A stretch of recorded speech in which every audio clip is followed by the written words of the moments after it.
Assalamualaikum warahmatullahi wabarakatuh.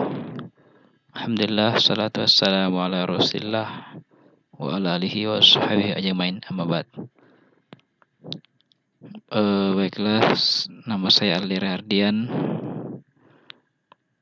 Rehardian MS, kelas A, NIM 185604-2007. Baiklah, pada pembelajaran video kali ini saya akan menjelaskan terkait yaitu metode alamiah dan metode suggestopedia. Adapun bagian dari dua nomor tersebut yang akan dijelaskan adalah definisi, karakteristik, penggunaan, serta kelebihan dan kekurangan dari dua metode tersebut. Baik, yang pertama adalah metode alamiah.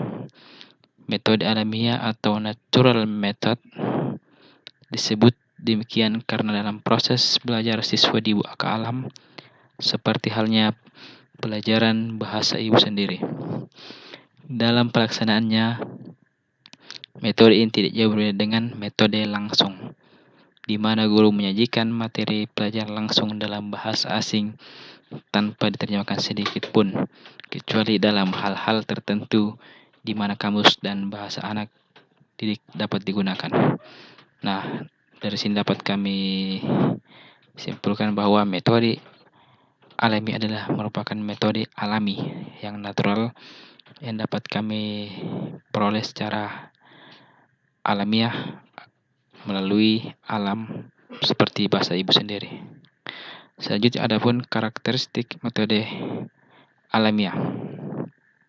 Ya, urutan pelajaran mula-mula diberikan melalui menyimak, mendengar, berbicara, membaca maupun menulis.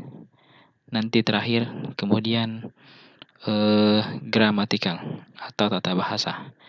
Kemudian pelajari mula-mula kata-kata yang sederhana yang diketahui anak didik. Kemudian praktekkan benda-benda mulai dari benda-benda yang dalam kelas, di rumah maupun di luar kelas, seperti atau negara-negara asing. Kemudian alat peraga dan kamus yang dapat digunakan sewaktu-waktu sangat diperlukan.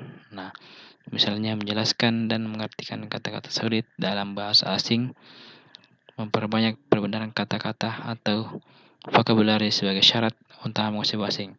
Jadi kita perlu juga untuk untuk menyiapkan kamus untuk apabila seketika kita mencari kata sulit sehingga dengan tersebut kita bisa mendapatkannya. Kemudian pada pembelajaran ini kemampuan dan kelancaran membaca, bercakap-cakap sangat diutamakan. Nah, ini pada metode kali ini ya.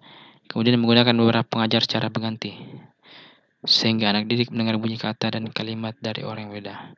Itu juga perlu kita menyediakan pengajar tenaga didik yang baru sehingga banyak sumber yang diterima oleh anak didik kita. Kemudian penggunaan metode alamiah. Guru sebagai sumber utama penyedia comprehensible input dalam bahasa saran, guru diharuskan bisa menyediakan waktu yang banyak untuk memberikan input bahasa dengan berbagai macam bantuan seperti isyarat sehingga anak bisa menafsirkan input yang diberikan. Guru berperan sebagai pencipta suasana kelompok yang menarik dan santai. Jadi guru juga itu menciptakan suasana kelompok sehingga anak-anak bisa lebih tertarik dengan sikap yang ramah, sehingga pembelajaran menjadi aktif. Ya. Kemudian guru juga sebagai penanggung jawab dan pemilih, mengumpulkan dan merancang materi pelajaran dan kegiatan kelompok yang berharap untuk digunakan dalam kelompok. Jadi kita memerlukan banyak kegiatan-kegiatan sehingga kelompok kita selalu aktif dan selalu bergerak ya. Adapun kelebihan dari metode alamiah, metode ini sangat efektif karena setiap individu susah lingkungannya sungguhnya untuk aktif mendengarkan dan menggunakan percakapan bahasa asing.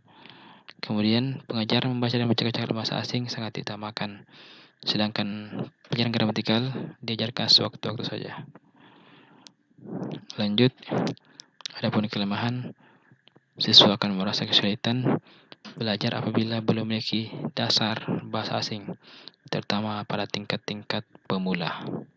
Kemudian umumnya anak didik dan guru bersikap tradisional mengutamakan gramatikal lebih dahulu daripada membaca dan percakapan. Maka seperti itu perlu diubah. Kita mengutamakan pendengaran, speaking dan percakapan. Nanti akhirnya baru gramatikal. Lanjut ke materi kedua, metode Suggestopedia.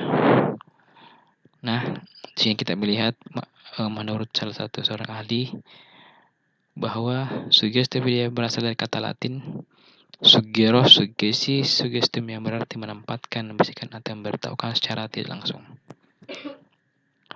Suggestopedia merupakan rekomendasi pembelajaran yang diturunkan dari Suggestologi yang dimaksud oleh Lozano merupakan suatu ilmuwan yang pertama kali menetapkan kata tersebut. Lanjut, kita masuk ke karakteristik Suggestopedia. Jadi pada pembelajaran ini di tempat suasana sugestif, di tempat penerapannya dengan cahaya yang lemah lembut, musik yang sayup, dekorasi yang baik, tempat duduk yang menarik, dan teknik dramatik yang digunakan dalam pelajaran sehingga tidak membuat siswa kita mengantuk dan lain sebagainya. Penggunaannya dalam mengaplikasikan model pembelajaran ini, ruang kelas ditata sedemikian rupa berbeda dengan kelas biasa. Siswa duduk yang dibentuk dalam setengah lingkaran. Jadi dia berbentuk lingkaran dan kemudian guru menyapa dengan menggunakan bahasa ibu atau bahasa pemula. Nah, kemudian meyakinkan siswa kalau mereka tidak perlu berusaha untuk belajar, tapi punya akan berlangsung secara alami. Guru memutar musik klasik, kemudian mengarahkan siswa untuk rileks dengan cara menarik napas panjang. Selanjutnya guru mengajak siswa berimajinasi tentang materi yang sedang dipelajari ketika mereka membuka matanya. Baik, lanjut. Adapun kelebihan dan kekurangan dari metode Suggestopedia bisa kita lihat di sini, yakni memberikan ketenangan dan kesantaian, menyenangkan dan menggembirakan, mempercepat proses pembelajaran.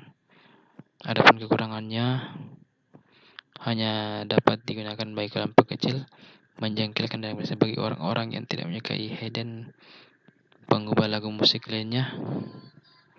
Biaya yang terlalu mahal, belum ada konten kepercayaan bagi tingkat menengah dan kelanjutan. Dan mungkin bisa dibaca-baca untuk selanjutnya. Sekian dari kami. Assalamualaikum warahmatullahi wabarakatuh.